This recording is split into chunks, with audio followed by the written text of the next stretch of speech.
Hello guys, कैसे आप लोग? सभी अच्छे से होंगे, खैरियत से होंगे। तो आज का जो हमारा टॉपिक है वो है ग्लूकोमा। काफ़ी बच्चों ने प्रीवियस वीडियो में मुझे बताया था सर ग्लूकोमा पढ़ा दो, तो आज मैं आपके लिए लेके आया हूँ ग्लूकोमा का टॉपिक। चलो इसको हम स्टार्ट करते हैं विथ डेफिनेशन। सबसे पहले हम डेफिनेशन की बात करेंगे। तो आपको पता ही है कि जो हमारी क्रेनियल नर्व होती हैं, ऑप्टिक नर्व, जो आई से सिग्नल्स लेके जाती है ब्रेन को, यानी कि वहां पर जो उसका हेड होता है, ऑप्टिक नर्व का हेड होता है, उसमें डिजेनरेशन हो जाते हैं, यानी कि वो डैमेज होने लगता है। ठीक है। एक्चुअल में क्या है, जो ग्लूकोमा है वो हमारी ऑप्टिक नर्व जो होती हैं, ठीक है, वो डैमेज हो जाती हैं। उसकी वजह से हमें दिखाई नहीं देता। वो होता क्यों है? क्योंकि हमारे आंख के अंदर एक प्रेशर होता है, that is called intraocular pressure. ठीक है। जो नॉर्मली होता है 15 to 21 mm of H G, या किसी किसी बुक में लिखा है 10 to 21 mm of H G. ठीक है, दोनों सही है।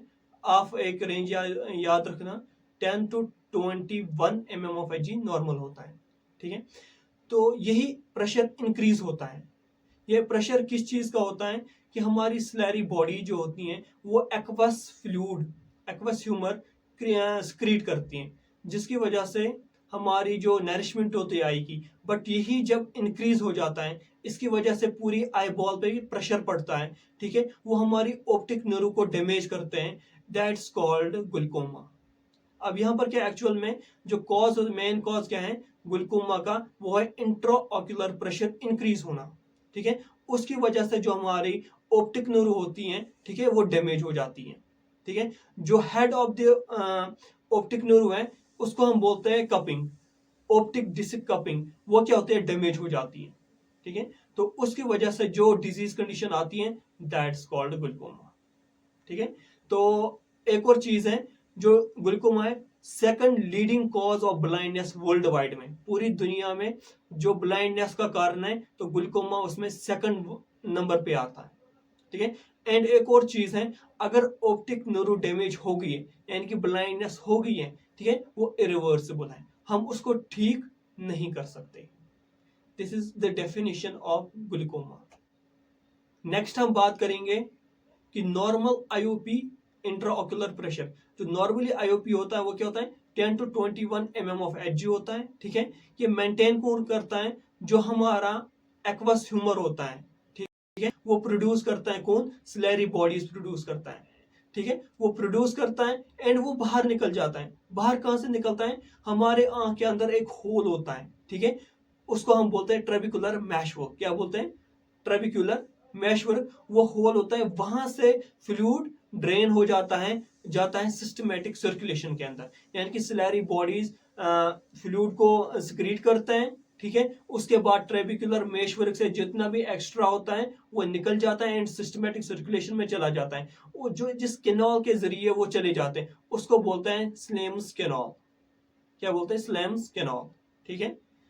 अब हम बात करेंगे क्लासिफिकेशन की। क्लासिफिकेशन क्या है, यहाँ पर तीन तरह की क्लासिफिकेशन है, primary glaucoma, secondary glaucoma and congenital glaucoma. सबसे पहले हम पढ़ेंगे प्राइमरी ग्लूकोमा क्या होता है। प्राइमरी ग्लूकोमा में आता है, टू टाइप्स आते हैं, primary open angle glaucoma and primary close angle glaucoma. सबसे पहले हम बात करेंगे प्राइमरी ओपन एंगल ग्लूकोमा में क्या होता है, मोस्ट कॉमन वर्ल्ड वाइड है ये, स्लोली प्रोग्रेस में होता है एंड बायलेटरली होता है, यानी कि दोनों आंखों में होता है। तो यहाँ पर क्या होता है, आपको पता है जो एक्वस ह्यूमर है वो ट्रेबिकुलर मेशवर्क के थ्रू बाहर निकलता है, बट यहाँ पर क्या होता है, जो ट्रेबिकुलर मेशवर्क है वहां पर क्या होता है, ऑब्स्ट्रक्शन आ जाती है, किसी भी कारण वहां पर क्या होती है, ऑब्स्ट्रक्शन हो जाती है, जिसकी वजह से फ्लूइड बाहर नहीं निकल पाता। बट एक और चीज है, यहाँ पर जो एंगल होता है वहां पर ट्रेबिकुलर मेशवर का, सिलेरी बॉडीज, आइरिस, वहां पे जो एंगल होता है वहां पे वो क्लोज नहीं होता, वो ओपन होता है, इसीलिए इसको बोलते हैं प्राइमरी ओपन एंगल ग्लूकोमा। यानी ये जो एंगल है वो ओपन है, बट वहां पर क्या है, ऑब्स्ट्रक्शन आई हुई है किसी भी चीज से। ठीक है, जिसकी वजह से फ्लूइड बाहर नहीं निकलता, उसको बोलते हैं प्राइमरी ओपन एंगल ग्लूकोमा। अब हम बात करेंगे प्राइमरी एंगल क्लोजर ग्लूकोमा के बारे में। ठीक है, ये मोस्टली क्या होता है, मोस्ट कॉमन होता है कि इनमें एशियन फीमेल जो होते हैं जिनको हाइपरमेट्रोपिया होता है। ठीक है, अब यहाँ पर क्या है, जो हमारा प्यूपल होता है वो ब्लॉक हो जाए ड्यू टू प्यूपलरी ब्लॉक। वो ब्लॉक कैसे होता है, जो आइरिस होता है, ठीक है, वो फॉरवर्ड आ जाता है, वो आगे की तरफ आता है, और उसकी वजह से क्या होता है, जो एंगल होता है ट्रेबिकुलर मेशर का वो क्लोज हो जाता है, ठीक है, या नैरो हो जाता है या क्लोज हो जाए, एक्चुअली वो क्लोज हो जाता है, इसीलिए इसको बोलते हैं प्राइमरी एंगल क्लोजर ग्लूकोमा, ठीक है। यहाँ पर जो एंगल होता है ट्रेबिकुलर वो क्लोज हो जाता है, जिसकी वजह से फ्लूइड बाहर नहीं निकल पाता, एंड उसकी वजह से इंट्राऑक्यूलर प्रेशर इंक्रीज होता है, एंड उसकी वजह से हमें क्या होता है, ग्लूकोमा होता है, ठीक है। ये एक्यूट होता है, अचानक ही होता है, इमरजेंसी बोलते हैं इसको, इमरजेंसी ग्लूकोमा भी बोलते हैं, या ऑक्यूलर इमरजेंसी बोलते हैं, ठीक है। मोस्टली ये एक्यूट होता है, एंड ये इंटरमीडिएट भी हो सकता है, या क्रोनिक एंगल क्लोजर ग्लूकोमा भी हो सकता है, ठीक है, होता है। That's called primary angle closure glaucoma, PACG, okay. अब हम बात करेंगे सेकेंडरी ग्लूकोमा के बारे में। सेकेंडरी ग्लूकोमा क्या होता है, यानी कि सेकेंडरी जो दूसरी डिजीज कंडीशंस होते हैं उनकी वजह से क्या होता है, ग्लूकोमा होता है, दैट्स कॉल्ड सेकेंडरी ग्लूकोमा, जिसमें हम क्या बोल सकते हैं, ठीक है, जिसमें हमारा डायबिटीज आता है, न्यूरोवेस्कुलर ग्लूकोमा जिसको डायबिटीज, अगर आपको पता है डायबिटिक रेटिनोपैथी, जिसकी वजह से हमें ग्लूकोमा होता है, कि डायबिटीज जब क्रॉनिक स्टेज पे चला जाता है, ठीक है, वो उसके बाद हमारे उसकी 3 कॉम्प्लिकेशंस हैं, ठीक है। मैंने डायबिटीज की पूरी वीडियो बना के रखी है, आप मेरे चैनल पे देख सकते हो, ठीक है। तो डायबिटीज के जो मेन 3 कॉम्प्लिकेशंस हैं वो neuropathy, nephropathy and retinopathy, and retinopathy diabetes का मोस्ट कॉमन है, ठीक है। तो इसलिए फंडस एग्जामिनेशन करते हैं डायबिटीज पेशेंट को। तो यहाँ पर क्या है, डायबिटीज की वजह से हमें ग्लूकोमा हो सकता है, ठीक है। और यहाँ पर क्या है, स्टीरॉइड इंड्यूस्ड ग्लूकोमा, यानी कि अगर कोई पेशेंट काफी टाइम से स्टीरॉइड्स लेता है, जिसको ऑटो इम्यून डिजीज कंडीशन हो, उनमें स्टीरॉइड्स लेने पड़ते हैं पेशेंट को, ठीक है, या आई ड्रॉप्स डालता है आंख के अंदर कंटिन्यूअसली स्टीरॉइड्स, ठीक है, या टैबलेट्स लेता है, उसका जो साइड इफेक्ट होता है वो क्या होता है, ग्लूकोमा। वो हमारे जो ट्रेबिकुलर मैशवर्क होता है, एक्वस ह्यूमर जो स्लैरी बॉडीज होती हैं, ठीक है, उनको स्टिमुलेट करता है, एक्सेस फ्लूइड क्या होता है वहां पे प्रोड्यूस होता है, ठीक है, जिसकी वजह से आईओपी हो सकता है। या ट्रॉमेटिक ग्लूकोमा, या कोई भी एक्सीडेंट की वजह से, ठीक है, हमारे आंख के जो ट्रेबिकुलर मैशवर्क है वो ब्लॉक हो गया, ठीक है, उसकी वजह से हमें ग्लूकोमा हो सकता है। अब हम यहाँ पर बात करेंगे थर्ड क्लासिफिकेशन की, दैट इज कंजेनिटल और डेवलपमेंटल ग्लूकोमा, यानी कि जो बच्चे के अंदर मां के पेट से ही होता है, ठीक है। यहाँ पर क्या है कि जो एनोमलीज होती हैं, कंजेनिटल एनोमलीज आती हैं, वहां पर एक और एनोमली है, दैट इज एंगल एनोमली। यहाँ पर जो एंगल होता है, ठीक है, आंख के अंदर, वो क्या होता है, क्लोजर में होता है, वो ओपनिंग नहीं होती है वहां पे उसकी, जिसकी वजह से कंजेनिटल ग्लूकोमा होता है, ठीक है। फोटो इसमें जो बच्चे को फोटोफोबिया होता है, इफोरिया होता है, ठीक है, एनलॉर्ज्ड कॉर्निया होता है, ठीक है, ये सारे फीचर्स हैं इसमें, आप प्रेजेंटेशन में देख सकते हो। अब रिस्क फैक्टर्स की बात करेंगे, ठीक है, तो age is the main cause of glaucoma. अगर 40 साल के बाद हमें टेस्ट कराने चाहिए कि हमारे अंदर तो आईओपी तो नहीं बढ़ रहा है, जिसकी वजह से ग्लूकोमा हो सकता है, ठीक है। सेकंड इज फैमिली हिस्ट्री, अगर फैमिली को किसी में पास्ट में था तो हमें भी चेकअप करवाना चाहिए पहले ही टाइम से ही, ताकि हम उसको डिटेक्ट कर सके और हम उसको ट्रीट कर सके, ठीक है। अफ्रीकन जो एशियन फीमेल्स होती हैं उनमें ज्यादा देखा जाता है, उनको टेस्ट करवाने चाहिए। मायोपिया, जिसको क्रॉनिक मायोपिया होता है, उसको प्राइमरी ओपन एंगल ग्लूकोमा हो सकता है, या जिसको हाइपरमेट्रोपिया होता है क्रॉनिक, ठीक है, उसको क्या हो सकता है, प्राइमरी एंगल क्लोजर ग्लूकोमा हो सकता है। यहाँ पर डायबिटीज की वजह से क्या हो सकती है, हमें ग्लूकोमा हो सकता है। हाइपरटेंशन अगर है किसी को, ठीक है, क्रॉनिक हाइपरटेंसिव एपिसोड्स आते हैं कंटिन्यूअसली पेशेंट को, उसको हो सकता है। या प्रोलॉन्ग्ड स्टीरॉइड यूज, अभी मैंने बताया अगर कोई कंटिन्यूअसली स्टीरॉइड होता है आंख के अंदर, उसको हो सकता है ग्लूकोमा। यह हो गया रिस्क फैक्टर्स। अब हम बात करेंगे पैथोफिजियोलॉजी की। यहाँ पर क्या होता है, सबसे पहले रेज होता है IOP, intraocular pressure increase more than 25 mm of Hg हो गया तो हमें ट्रीटमेंट करवाना चाहिए। अगर इंट्राऑक्यूलर प्रेशर इंक्रीज हो गया, ठीक है, उसकी वजह से कंप्रेस होता है हमारा ऑप्टिक नर्व, ठीक है, जिसकी वजह से वहां पर क्या होता है, इम्पियर एक्सोप्लाज्मिक फ्लो हो जाता है, यानी कि जो एक्वस ह्यूमर वो वहां पर क्या होता है, फ्लो हो जाता है इम्पियर्ड, यानी कि एक्सेसिव अमाउंट में, जिसकी वजह से क्या होता है, जो सेल्स होते हैं वो डेड होने लगती है, ठीक है। जो ऑप्टिक नर्व की सेल्स है वो डेड होने लगती हैं, जिसकी वजह से जो ऑप्टिक डिस्क होती है, कपिंग ऑप्टिक डिस्क होती है head of the optic nerve, वो क्या होते हैं, एनलार्ज, बढ़ने लगती है, फूलने लगती है, जिसकी वजह से प्रोग्रेसिव पेरिफेरल लॉस हो जाता है। यानी कि यहाँ पर क्या होता है, टनल विजन होता है। यानी कि अगर हम सामने देख रहे हैं तो मुझे सिर्फ सामने का दिखाई देगा, जो साइड से होगा वो बिल्कुल भी नहीं दिखाई देगा, ठीक है। इसलिए यहाँ पर सबसे पहले क्या होगा, पेरिफेरल विजन लॉस हो जाएगा, ठीक है। बाद में अगर हम ट्रीट नहीं कराएंगे फिर तो पूरा ही ब्लाइंडनेस हो जाए, फिर कुछ भी नहीं दिखाई देगा। बट फर्स्ट सिम्टम क्या होता है, टनल विजन होता है, ठीक है। ये पैथोफिजियोलॉजी ऑफ किसकी है, ग्लूकोमा की। अब हम बात करेंगे क्लिनिकल फीचर्स की।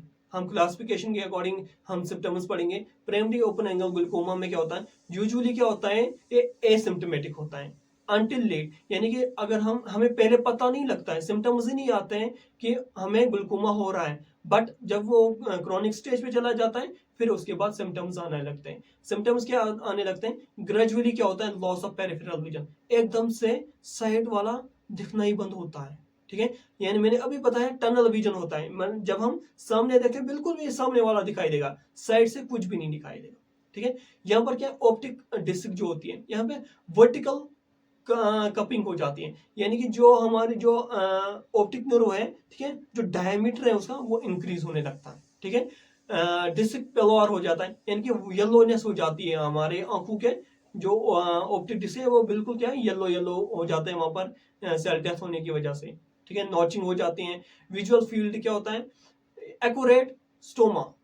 एक्यूरेट स्टोमा क्या होता है, जो हमारा जैसे ऑप्टिक नर्व होते हैं वो क्या ब्लाइंड स्पॉट है, वहां पर कोई भी रॉड एंड कोन सेल्स नहीं होते हैं, तो वहां पर अगर इमेज बनेगी हमें दिखाई नहीं देगा।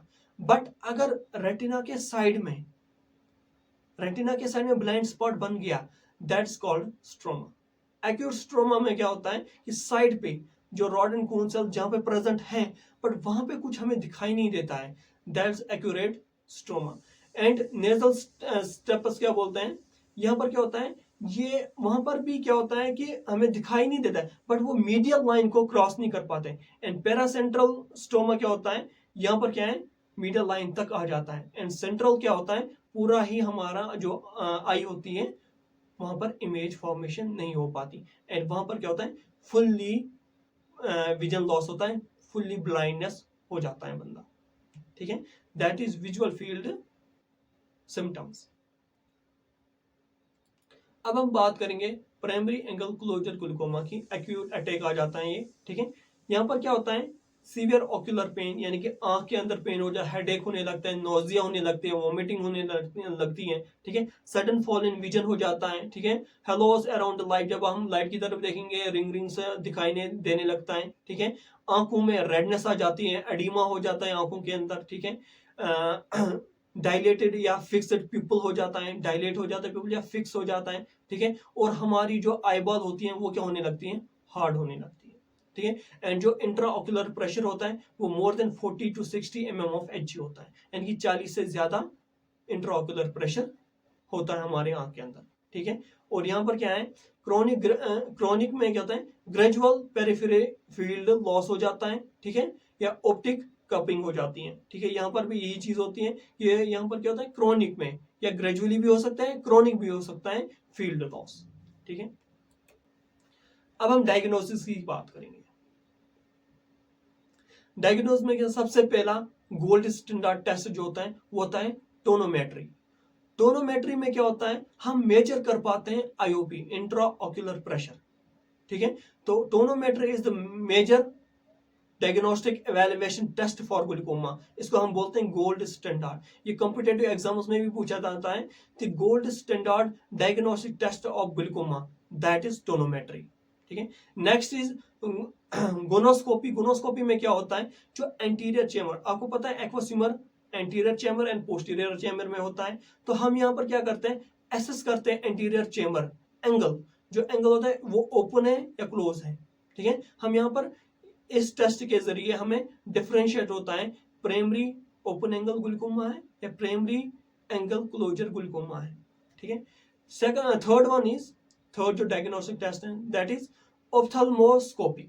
ऑप्थेल्मोस्कोपी क्या होती है, मैंने जो पोस्टीरियर हमारे सेगमेंट होता है आई का, जहाँ पर रेटिना आता है, जहाँ पर ऑप्टिक डिस्क आती है, उसको देखा जाता है। वहां पर क्या देखेंगे हम, डिस्क की कपिंग तो नहीं हो रही है, यानी कि एनलार्जमेंट ऑफ डिस्क तो नहीं हो रही है। ठीक है, जो मैंने अभी बताया था ratio, cup and disc ratio जो होता है वो होता है 0.6 से। ठीक है, बट अगर यहाँ पर हम देखेंगे ग्लूकोमा में क्या होता है, यहाँ पर मोर देन 0.6 होता है, मोर देन 6 होता है, या एसिमेट्री होती है, यानी कि जो डिफरेंस होता है आंख के अंदर, अगर वो मोर देन 0.2 है, दैट इंडिकेट्स यहाँ पर पेशेंट को क्या है, ग्लूकोमा है। और भी कुछ टेस्ट हैं, दैट इज पेरीमेट्री में क्या करते हैं, डिफेक्ट देखते हैं, विजुअल फील्ड डिफेक्ट देखते हैं। ठीक है, कि कितना डिफेक्ट हुआ है, कितना विजन लॉस हुआ है, वो हम पेरीमेट्री से चेक कर सकते हैं। ओसीटी एक और टेस्ट है, ऑप्टल कोहेरेंस टोमोग्राफी। यहाँ पर क्या होता है, retinal nerve fibre layer thickness हो जाती है, जो रेटिना की फाइबरस लेयर जो होते हैं वो क्या होती है, थिकनेस हो जाती है वहां पे। ठीक है, वो हम ओसीटी से पता कर सकते हैं। अब हम बात करेंगे मेडिकल मैनेजमेंट की बात।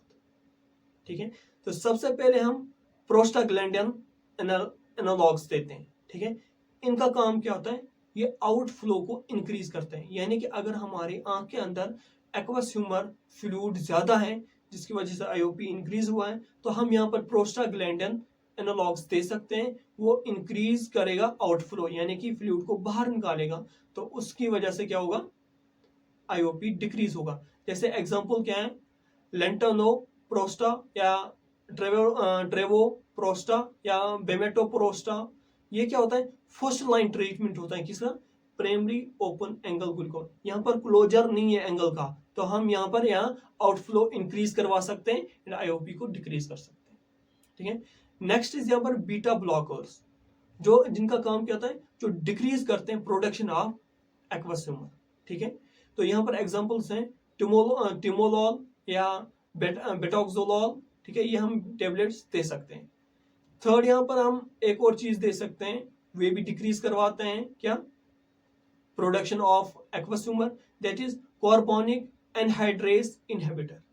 जैसे एग्जांपल इसमें क्या है, एसिटाजोलामाइड। ठीक है, ये हम ऑरली भी दे सकते हैं, जो एक्यूट अटैक आ जाता है वहां पर हम दे सकते हैं, या डॉर्जोलामाइड, ये हम दे सकते हैं टॉपिकल, यानी कि आई ड्रॉप्स की फॉर्म में होते हैं।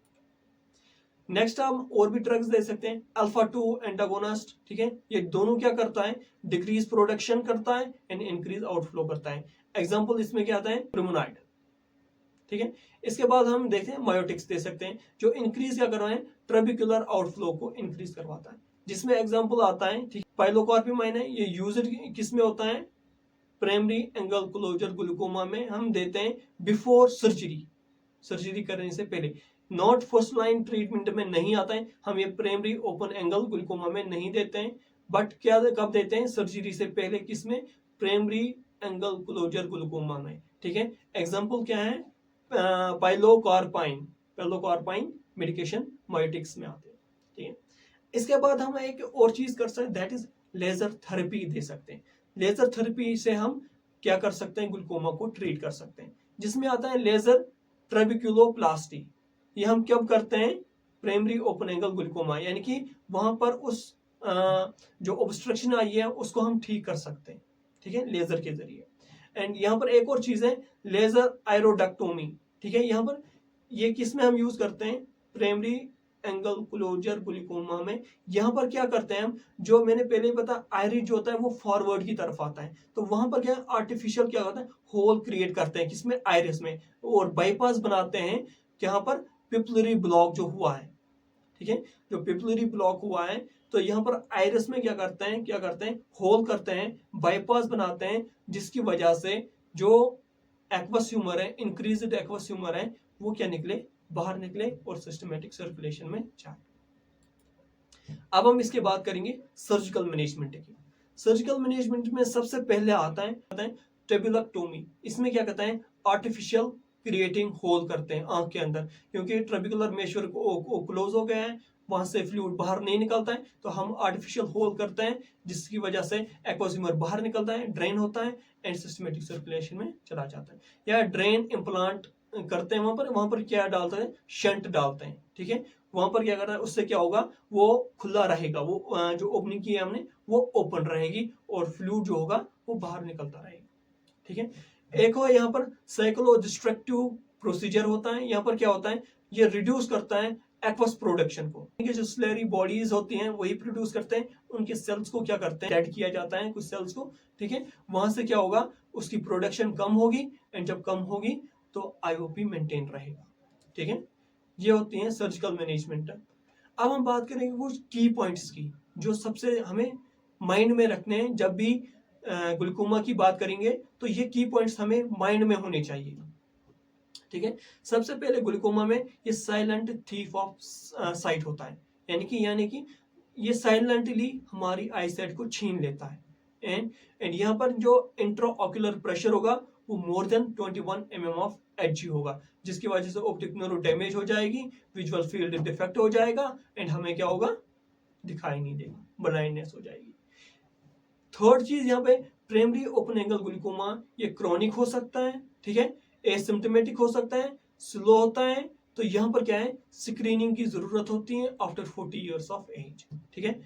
एक और चीज यहाँ पे प्राइमरी एंगल क्लोजर ग्लूकोमा में ये एक्यूट होता है, पेनफुल होता है, एंड ये इमरजेंसी होती है, ये इमरजेंसी केस होता है, ओक्यूलर इमरजेंसी इसको हम बोलते हैं, प्राइमरी एंगल क्लोजर ग्लूकोमा को, ठीक है। जो ओनली ट्रीटमेंट होता है वो होता है कंट्रोल द आईओपी, यानी कि अगर हम आईओपी को कंट्रोल करेंगे तो ग्लूकोमा को बचा सकते हैं, ग्लूकोमा होने से बचा सकते हैं, जिसमें लॉस्ट विजन के नॉट बी, हाँ एक और चीज है, जो लॉस्ट विजन होता है वो के नॉट बी रिस्टोर, यानी कि जितना अगर किसी को ब्लाइंडनेस होगी, यानी कि अगर फुली ब्लाइंडनेस है तो हम उसको ठीक नहीं कर सकते, बट अगर किसी को थोड़ा सा दिखाई देते हैं हम उसको ठीक कर सकते हैं, ट्रीट कर सकते हैं, कंट्रोल कर सकते हैं, ठीक है। ये की पॉइंट्स थे ग्लूकोमा के। अगर हम नर्सिंग मैनेजमेंट की बात करेंगे, नर्सिंग मैनेजमेंट में सबसे पहले हमें हिस्ट्री टेकिंग हिस्ट्री लेनी होती है, आई पेन हो रही है, हेडेक हो रहा है, लॉस हो रहा है, विजन लॉस हो रहा है, फैमिली हिस्ट्री, ये सारा कुछ ये सिम्टम्स पूछने हैं पेशेंट को, ठीक है। हमें यहाँ पर क्या है, रिस्क फैक्टर्स को एसेस करना है, एज कितनी है, स्टेरॉइड्स तो यूज नहीं करते हैं, डायबिटीज नहीं है, या हाइपरटेंसिव पेशेंट तो नहीं है, ठीक है। हमें ऑब्जर्व करना है पेशेंट की रेडनेस को देखना है, या एनलार्ज्ड पीपल तो नहीं है, या डायलेटेड पीपल तो नहीं है, या फिक्स्ड पीपल तो नहीं है, ठीक है। विजुअल डिस्टर्बेंस तो नहीं है, यानी कि टनल विजन तो नहीं है। मॉनिटर वाइटल साइंस चेक करना है इन एक्यूट अटैक में, जो प्राइमरी एंगल क्लोजर ग्लूकोमा है उसी को मैंने बोला था एक्यूट अटैक, सडनली होता है, अचानक हो जाता है, तो उसमें हमें वाइटल्स चेक करने हैं, ठीक है, एंड मॉनिटर करना है रेस्पॉन्स टू मेडिकेशन, जो हम मेडिकेशंस प्रोवाइड कर रहे हैं, मेडिकेशंस दे रहे हैं पेशेंट को, वो रेस्पॉन्स कर रहा है उसके रिलेटेड कि नहीं, यानी कि पेशेंट को उसमें डेवलपमेंट हो रही है कि नहीं हो रही है, यानी कि पेशेंट अब ठीक है कि नहीं है, आईओपी नॉर्मल हुआ है कि नहीं हुआ है, ये हमें चेक करना है। ये होते हैं नर्सिंग मैनेजमेंट। एंड जो बाकी अगर आपको नर्सिंग केयर प्लान चाहिए तो डिस्क्रिप्शन में मैंने नोट्स डाले हुए हैं एनसीपी का पूरा, ठीक है, वहां से आप देख सकते हो, डाउनलोड कर सकते हो, आपको मिल जाएंगे, पीडीएफ मैंने डिस्क्रिप्शन में दिया हुआ है। एंड इस वीडियो को ज़्यादा से ज़्यादा शेयर करो, and thank you so much, आप मेरी चैनल पे आए हो, प्लीज़ सब्सक्राइब करना एंड लाइक करना एंड ज़्यादा से ज़्यादा शेयर करना।